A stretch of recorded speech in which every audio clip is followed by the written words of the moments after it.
जय Hind. Stock market 24/7 में आपका स्वागत है। स्टार्ट कर लेते हैं सबसे पहले ट्रंप से। ट्रंप ने फिर दोबारा से एक बारी यू टर्न ले लिया।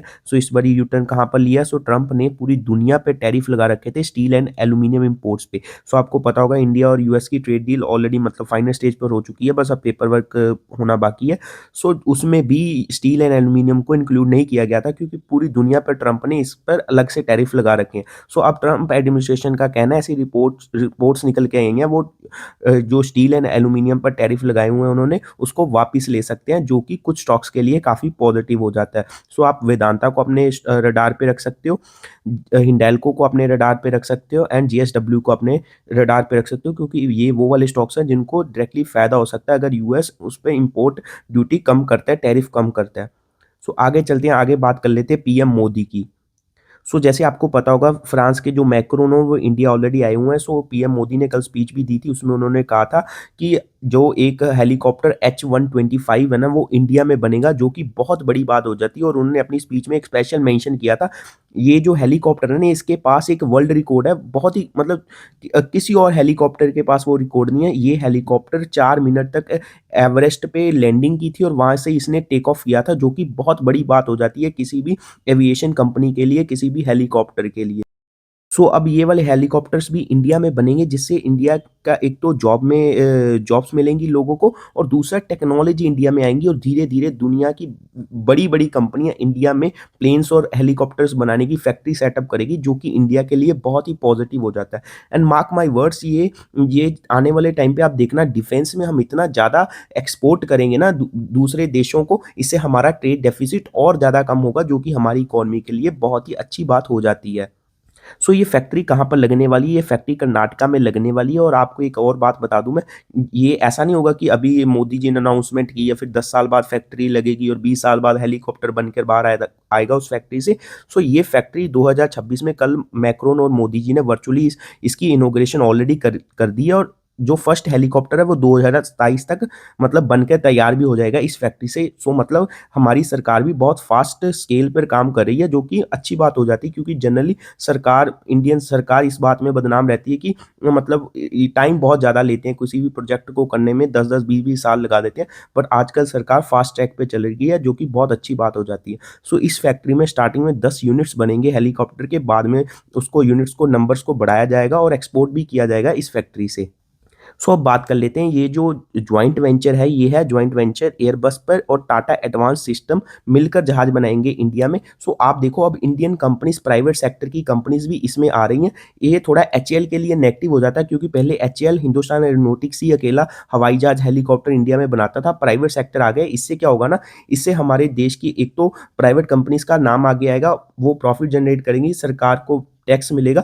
और एक बात और, इंडिया में एक इकोसिस्टम पैदा होगा जिसमें दुनिया भर की और कंपनीज और मतलब बहुत सारे सेक्टर्स में इंडिया में आना चाहेंगी, क्योंकि उनको पता है, क्योंकि एयरबस कोई छोटी मोटी कंपनी नहीं है, एयरबस दुनिया की सबसे बड़ी कंपनी है जो हवाई जहाज बनाती है। बस दो ही कंपनी जिनके सबसे ज्यादा हवाई जहाज बिकते हैं, उसमें एयरबस का नाम नंबर 1 पे आता है, सेकंड पे बोइंग का नाम आता है। अगर वो कंपनी इंडिया में अपनी फैक्ट्री लगा सकती है, तो बाकी कंपनीज को भी इससे प्रोत्साहन मिलेगा कि वो इंडिया में आकर अपनी फैक्ट्री लगाएं।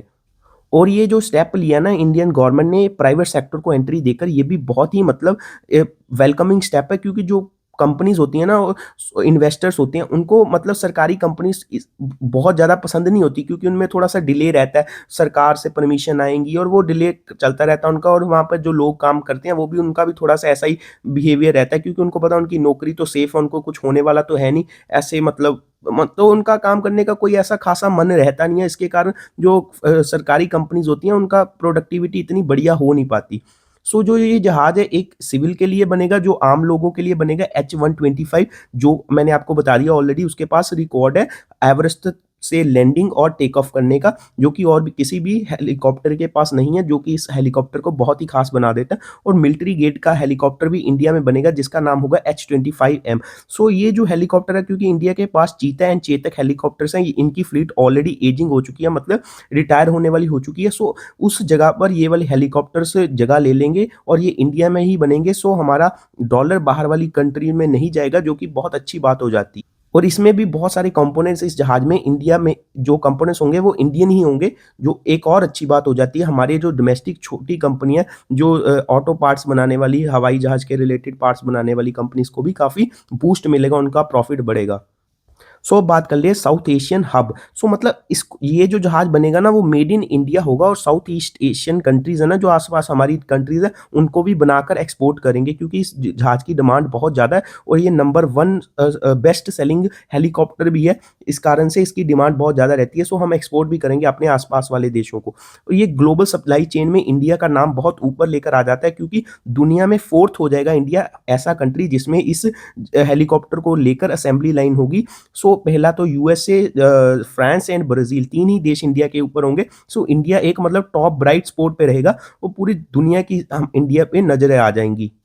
सो आप एचएएल को स्टडी कर सकते हो, क्योंकि एचएएल के लिए ये थोड़ा सा नेगेटिव हो जाता है, क्योंकि ऑल इंडियन गवर्नमेंट अब प्राइवेट प्लेयर्स को इसमें एंट्री दे रही है, जो कि एचएएल की मोनोपोली पर थोड़ा सा खतरा है। But as a country, as a Indian, हमें बहुत ही इसका बेनिफिट हो सकता है, क्योंकि आपको पता आने बहुत सारे युद्ध लगे हुए हैं, वॉर्स लगी हुई हैं ऑलरेडी। सो हम एक किसी कंपनी पर डिपेंड नहीं कर सकते, हमें और भी कंपनीज को लेकर आना होगा, क्योंकि कल को युद्ध हो जाए, एचएएल के पास ऑलरेडी इतने ज़्यादा ऑर्डर हैं, वो उन्हीं ऑर्डर को पूरा नहीं कर पा रहे, और अगर प्राइवेट सेक्टर इसमें आता है सो वो अपने टाइमली ऑर्डर्स को पूरा करेंगे, जो हमारी कंट्री के लिए, हमारी आर्मी के लिए और एज इकोनॉमी के लिए भी बहुत अच्छी बात हो जाती है।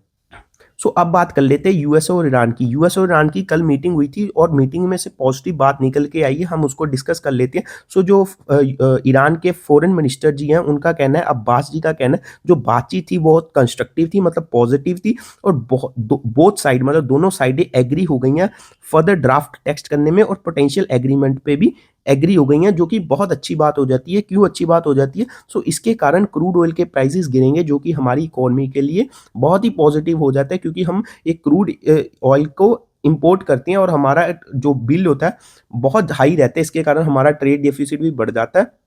सो क्रूड ऑयल का गिरना हमारी इकोनॉमी के लिए, हमारी शेयर मार्केट के लिए बहुत ही पॉजिटिव बात हो जाती है। सो आज हमारा किन चीज़ों पर ध्यान रहेगा? आज जापान का ट्रेड बैलेंस का डाटा आएगा, न्यूजीलैंड का ब्याज दर का डाटा आएगा, और यूके का जनवरी का सीपीआई का डाटा आएगा, और यूएसए में हाउसिंग नंबर्स आएंगे। सो आप इन नंबर्स को भी डिटेल में देख सकते हो। आपको इन चीज़ों के बारे में पता होना चाहिए अगर आप शेयर मार्केट में इन्वेस्ट करते हो। आप investing.com पे जाके कैलेंडर में जाके इन चीज़ों को नोटिस कर सकते हो, देख सकते हो। So thanks for watching this video. अगर आपने यहाँ तक वीडियो देख ली तो आप लाइक कर देना, मेरे चैनल को सब्सक्राइब कर देना। जय हिंद।